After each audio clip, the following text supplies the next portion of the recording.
Hello everyone and welcome to Shelleyz Education Center. Today in our Sociology class, I will discuss about the status of women power in India in true sense. Look at the detail of the discussion. Status of women power in India in true sense. The repercussions of the women's movement in India have been very significant. Women's rights are recognized by the Constitution of India since independence, especially universal adult franchise, which entitled them to take part in voting during elections and also equality in jobs, education, and owning of properties. Racist and sexist treatment of women in jobs, education, etc. is strictly forbidden. Offenders are punishable by fine and imprisonment. Adult women are also entitled to contest the election to demonstrate their interest in politics of the country. But to participate fully in the political life is a different matter. Voting at the age of 18, irrespective of educational and social background, was granted no doubt. But to take part in contesting a seat in the election requires a lot more qualifications than just age and educational qualifications, such as passion for politics, commitment to the national causes, proven record of trade union activities, and active party membership, ability to speak clearly and precisely, religious tolerance, patience, leadership, charismatic personality, professional experience in social work, and secular attitude to ethnic minorities, etc. For women candidates, proven record of working with women's organizations and projects will be considered as extra political qualification. Universal adult franchise for most men was offered since the Montagu-Chelmsford reforms of 1917, but women had to wait far longer for their entitlement to vote in the general elections. When finally universal adult franchise was granted by the Indian Constitution in January 1951, the proportion of women actually who took part in the general election was much less than the proportion of men. Indian politics have been dominated for over 100 years. A general perception grew up that women's participation in politics would bring fresh ideas by humanizing. But things did not happen that way for a long time because of the general conflict accrued from men to women relationships and because of women's dependence on men for help and support, which enabled men to take an upper hand over women's affairs, and as a result, women were controlled by men quite easily for a long time. But with expansion of education in the country, in which women took a major part, which helped them procure employment in different fields, such as the teaching, training and instructing students in school and colleges, in civil service, in the legal profession, in medicine, in scientific research, in journalism, and also in administration. Once women became educated and employed, things began to change for the better. They enjoyed more social respect, economic freedom, and learned to take tough decisions. All these gave them a sense of liberation from the control of men. The male-dominated society, however, did not crack down immediately but noticed the thaw in the pipeline and the wind of change blowing to be reckoned with.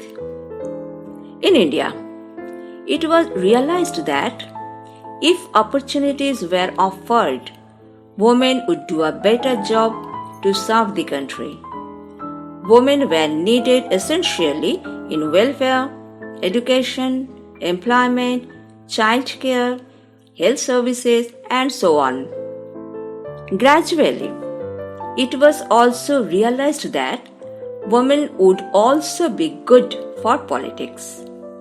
Women's promotion to higher posts would also reduce discrimination in women's employment and opportunities. Despite remarkable progress achieved in this field by the women groups, their empowerment has been criticized by some conservative male opponents who thought that increasing participation of women to politics would not only trivialize politics but also damage family life and will affect children's future. In India, during the interwar period and after, perception of women's rights dramatically changed when they were called to serve in the support services. The traditional sexual division of labor between men and women's jobs disappeared as women were required to replace men called to service in the army. Most of these jobs were in factories. People were proud that they had jobs but had to leave them with women because of the national emergency. Many legal obstacles were removed in order to make it easy for the new entrants to start work into the jobs. Factory bosses had to accept them because they could not say no. This had paved the way for women to enter into career employment of production as well as service sectors. The trend continued throughout 60s and 70s. Issues in India. Issues of women in India have a different connotation than those in the West. The cultural factor in India has clouded the issues for over a long time, which therefore requires a different solution. But it must coincide with the norms of modern society. The problems are not far to seek male dominance, caste, class and regional difference, child marriage, Pardha system, prohibition of widow remarriage, and keeping temple girls. All these have been officially outlawed, but in reality practiced behind the eyes of law. The general notion is that these malpractices or abuses of human rights will gradually disappear, especially with the spread of education, social reforms, and removal of poverty. Use of technology in schools, home, and workplaces does a lot of good to understand and to realize these superstitions, fear, and dependence should disappear to lighten the burden of the government. But unfortunately, superstitions, religious fanaticism, fear of being victimized, and prejudice of caste and culture have not disappeared despite tremendous progress in the field of education. Mass educational programs have been put in place in order to broaden minds of people and to make them rational beings. In many cases, New problems and social evils have cropped up to threaten the very civilization of the country. There are dowry harassments, which is costing the country with the suicide deaths of many young wives. Also, there is a host of evil forces devastating women's life, such as rape, immoral traffic, oppression, and exploitation of Dalit women, and conversion of low-caste people into other religion through bribes and marriages. These matters must be dealt with seriously if to rescue women from the clutches of the criminal forces. Action must be taken to effectively implement the measures so far undertaken, or complaisance would kill the purpose of reforms. In true sense, women are not free at all, whether at home or in the outside world. Even when they are educated and working, they are not really free. At home, motherhood is imposed upon them, which is different from fatherhood. It is taught to them that motherhood is woman's natural destiny and happiness would only come from that. This deprives women of their real power. Educated and working urban married women are thus torn in between the two words, employment and domestic duties. So, women are stuck at home, but husbands are not. The women are not free, but men are free. So, how to end these discriminations? There is no easy solution, and no solution will be perfect.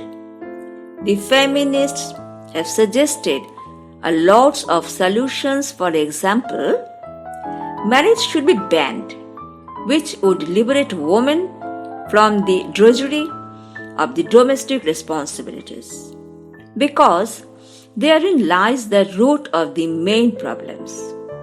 But this action would create more problems than to solve. Banning the marriage would gradually disintegrate the fabric of the society. Hope you all got it. If so, please like, share and subscribe the channel, press the bell icon for updates and give your comment on it. So, this is for the day. Thank you.